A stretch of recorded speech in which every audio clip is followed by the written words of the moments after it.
Assalamualaikum warahmatullahi wabarakatuh. Selamat pagi anak-anak. Jumpa kembali. Ini adalah pertemuan terakhir kita ya untuk kelas 3. Jangan lupa minggu depan kita sudah mulai ujian sekolah. Jadi untuk kelas 3 dipersiapkan seluruh materinya. Kalian tidak usah mikir yang enggak, maksudnya ini gimana, enggak usah. Jadi mulai dari pertemuan pertama sampai pertemuan ini terakhir, silakan kalian pelajari karena soal ujian sekolah tidak jauh berbeda dari soal-soal yang sudah kita bahas.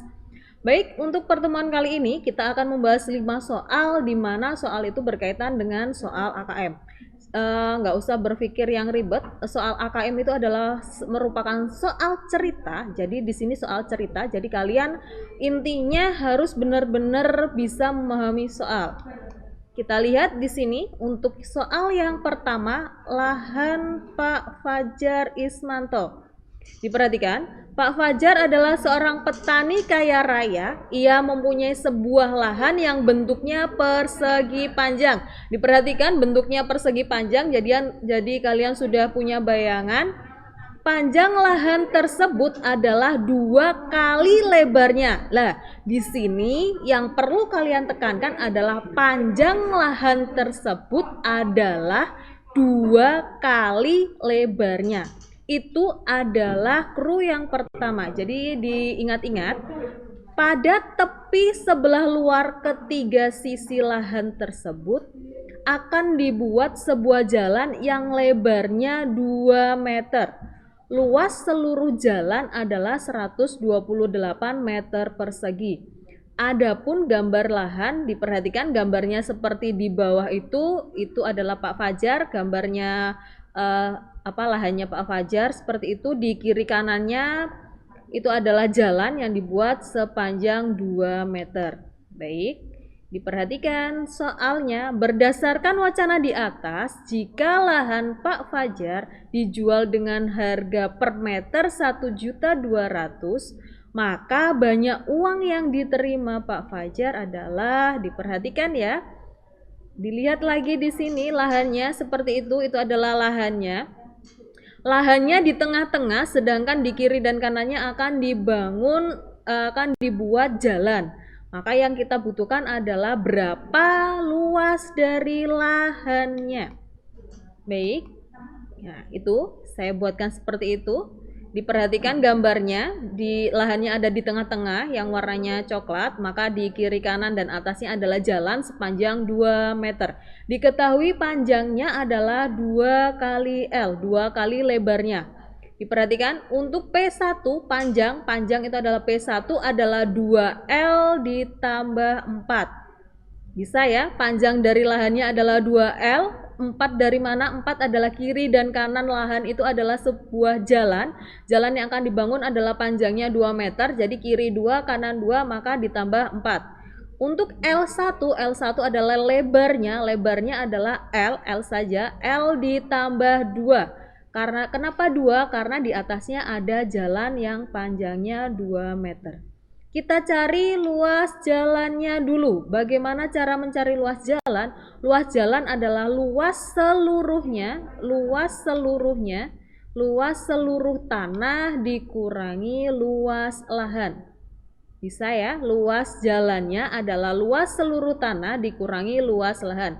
Luas seluruh tanahnya adalah P1 dikali L1, ini adalah panjang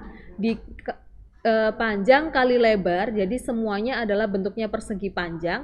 Maka luas seluruh tanah panjang kali lebar, panjangnya adalah P1 dikali lebarnya adalah L1.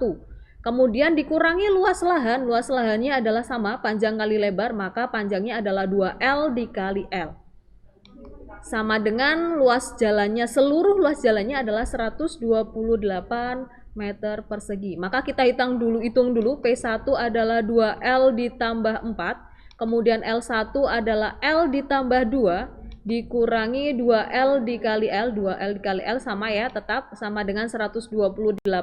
Kita kalikan dulu yang sebelah kiri, 2L ditambah 4 dikali L plus 2, sudah bisa, yang sebelumnya sudah dibahas. Maka hasilnya adalah 2L kuadrat plus 4L plus 8 dikurangi 2L kuadrat. L kuadrat sama L kuadrat bisa dihitung, maka 2L kuadrat min 2L kuadrat hasilnya adalah 0, maka 0 tidak usah ditulis, sisanya adalah 8L plus 8 sama dengan 128. Maka kita mencari L-nya dulu. L adalah yang tidak punya L pindahkan ke ruas kanan, maka 128 dikurangi 8, sedangkan L adalah 8 kali L kali pindah ruas jadi bagi, maka 128 dikurangi 8 dibagi 8. 128 dikurangi 8 adalah 120, dibagi 8 hasilnya adalah 15. Bisa ya? 15 adalah L-nya, maka kita cari luas lahannya. Diperhatikan di situ luas lahan adalah P kali L, panjang kali lebar, persegi panjang. Luas lahannya adalah 2L dikali L. L-nya sudah diketahui adalah 15, maka 2L 2 kali 15 dikali 15. Kalikan dulu ya, 2 dikali L, 2 dikali 15, 2 dikali 15 adalah 30, 30 dikali 15 hasilnya adalah 450. Maka uang yang diterima adalah luas lahannya adalah 450, maka 450 silakan kalikan dengan 1.200.000, hasilnya adalah 540 juta. Maka uang yang diterima oleh Pak Fajar adalah 540 juta. Bisa ya? Lanjut ke nomor selanjutnya. Diperhatikan ini adalah bacaannya. Roti tawar. Roti adalah salah satu makanan khas yang memiliki sejarah panjang. Sejak ribuan tahun lalu, roti menjadi salah satu jenis makanan yang tak lekang oleh waktu. Awal mulanya roti dibuat dengan gandum yang ditumbuk dan diolah dengan air hingga berbentuk adonan. Adonan tersebut dibakar dalam tungku dengan api yang sedang dan hasilnya menjadi roti yang keras dan tahan lama. Salah satu jenis roti yang tidak asing bagi masyarakat adalah roti tawar. Roti tawar sudah menjadi salah satu menu sarapan yang wajib terutama bagi orang-orang di luar negeri karena memang di sana makanan pokoknya adalah gandum yang menjadi bahan utama pembuat roti. Roti tawar ini dibuat dari tepung gandum yang tinggi akan serat sehingga roti tawar memang cocok dijadikan sebagai menu sarapan karena mengandung serat, karbohidrat, dan protein yang tinggi. Pada suatu hari, Bu Olive akan membuat roti tawar. Dia melihat resep membuat roti tawar di sebuah media sosial. Berikut ini bahan untuk membuat roti tawar sebanyak 1 loyang. Nah, diperhatikan untuk seperti ini, maka di sini bisa dijadikan kru atau bisa dijadikan patokan dalam mengerjakan tugas atau soal nanti selanjutnya setelah bacaan. 1 loyang itu bahan-bahannya adalah 300 gram tepung terigu, 1,5 sendok makan gula, 180 gram tepung gandum, 1,5 sendok teh garam, 3 sendok makan susu, 1,5 sendok teh ragi, 2 sendok makan mentega, dan 300 ml air. Kita lihat pertanyaannya. Bu Olive berencana memotong 1 loyang roti menjadi 7 potong. Jika dia ingin membuat roti tawar sebanyak 42 potong, maka banyak gula yang diperlukan adalah, nah diperhatikan situ soalnya, 1 loyang dipotong menjadi 7 potong. Jadi 1 loyang roti itu dipotong-potong menjadi 7, maka 42 potong itu berapa loyang? Yang kita cari itu dulu. Maka pembahasannya adalah, lihat ya, 1 loyang roti itu dipotong menjadi 7. Kemudian di situ keterangannya adalah 1 loyang 1,5 sendok makan gula. Oke, yang dicari adalah gulanya ya. Diperhatikan di sini. Oh ya, banyak gula yang diperlukan untuk 42 potong roti tadi. Maka di sini sudah saya tuliskan dari keterangannya yang sudah ada. 1 loyang itu 1,5 sendok makan gula. Yang ditanya adalah gula yang diperlukan. Oke ya. 1 loyang dipotong menjadi 7, maka 42 potong itu berapa loyang? Kita cari. 42 dibagi 7 hasilnya adalah 6 loyang. Setelah tahu 6 loyang, kalau 1 loyangnya saja 1,5 sendok makan, maka 6 loyangnya berapa sendok gula? Maka 6 loyang adalah 1,5 sendok dikalikan 6, hasilnya adalah 9 sendok makan. Mudah ya, bacaannya saja yang terlalu banyak. Jadi silahkan diteliti betul bacaannya untuk menjawab soal-soal yang di bawah bacaannya. Jangan sampai keliru, jangan sampai terkecoh. Maka berapa gula yang diperlukan untuk membuat 42 potong tadi adalah 9 sendok makan. Lanjut, bacaan lagi karena kita membahas soal-soal AKM. Diperhatikan, Lukman membuat password emailnya yang terdiri dari 4 huruf berbeda dan 5 angka. Jadi dalam satu password itu terdiri dari 4 huruf dan 5 angka. Susunan password yang akan ia buat berbentuk 2 huruf di awal dan 2 huruf di akhir. Jadi 4 hurufnya itu ada di depan 2, di belakang 2, dan tengah-tengahnya adalah 5. Sedangkan angka yang digunakan 0 sampai 9 dan tidak ada angka yang sama. Itu menjadi kru nanti, tidak ada angka yang sama. Suatu hari ia akan membuat email, namun ia lupa urutan 3 angka terakhir dan 2 huruf terakhir. Namun ia ingat bahwa 3 angka tersebut adalah 5, 8, 7, dan 2. Hurufnya adalah E dan I. Jadi hurufnya semuanya sudah tercukupi ya. Tidak ada huruf yang lupa lagi, maka huruf depan dan huruf belakang semuanya sudah dia ingat. Diperhatikan berapa banyaknya kemungkinan password email yang dibuat Lukman. Di sana tadi sudah disediakan, angkanya adalah 0 sampai 9. Nah, itu adalah urutan dari passwordnya tadi. 2 huruf di depan, 2 huruf di belakang, dan angka ada di tengah-tengahnya. 2 huruf di depan dan 2 huruf di belakang sudah terisi, maka kita tidak perlu mencarinya berapa banyaknya lagi. Kemudian yang kita cari adalah karena ini memakai, tadi ada kata-kata tidak ada angka yang sama, maka yang kita gunakan adalah rumus permutasi. Karena tidak ada angka yang sama, semuanya beda-beda. Oke, rumus permutasi seperti itu. Kita gunakan 5 permutasi 4 adalah di mana 5 angka dan 4 huruf. Kita permutasikan 5 angka berbeda dan 4 huruf yang berbeda kita permutasikan.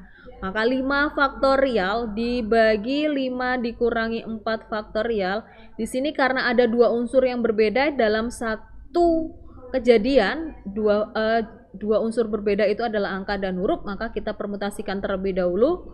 5 faktorial itu tanda pentung atau tanda seru itu adalah faktorial, yang artinya adalah perkalian berurut mulai dari angka yang ditentukan. Misalkan 5 faktorial adalah 5 kali 4 kali 3 kali 2 kali 1 dan selanjutnya. Maka hasilnya adalah 5 faktorial dibagi 1 faktorial. 1 faktorial adalah tetap 1 ya. Maka hasilnya adalah 5 kali 4 kali 3 kali 2 kali 1. Hasilnya adalah 120. Kemudian sekarang angkanya. Angkanya dari 0 sampai 9 itu banyak angkanya adalah 10. Karena angka yang dipakai di password adalah 5, maka 10 permutasi 5. 10 faktorial per 10 dikurangi 5, maka yang di dalam kurung itu adalah diselesaikan dulu. 10 dikurangi 5 adalah 5, maka 5 difaktorialkan. 10 faktorial dibagi 5 faktorial. 10 kita ubah 10, 9, 8. Kalau kalian mau menyelesaikan 10, 9, 8 sampai 1 tidak apa-apa. Tapi karena terlalu panjang, jadi kita buat bawahnya. Dilihat bawahnya. Kalau bawahnya 5, maka kita buat sampai 5 faktorial cukup. 10, 9, 8 sampai 5 faktorial, bawahnya per atau dibagi 5 faktorial juga. Maka 5 faktorial bisa kamu coret dengan 5 faktorial. Sisanya adalah 10, 9, 8, 7, 6. Silahkan dikalikan, hasilnya adalah 30.240.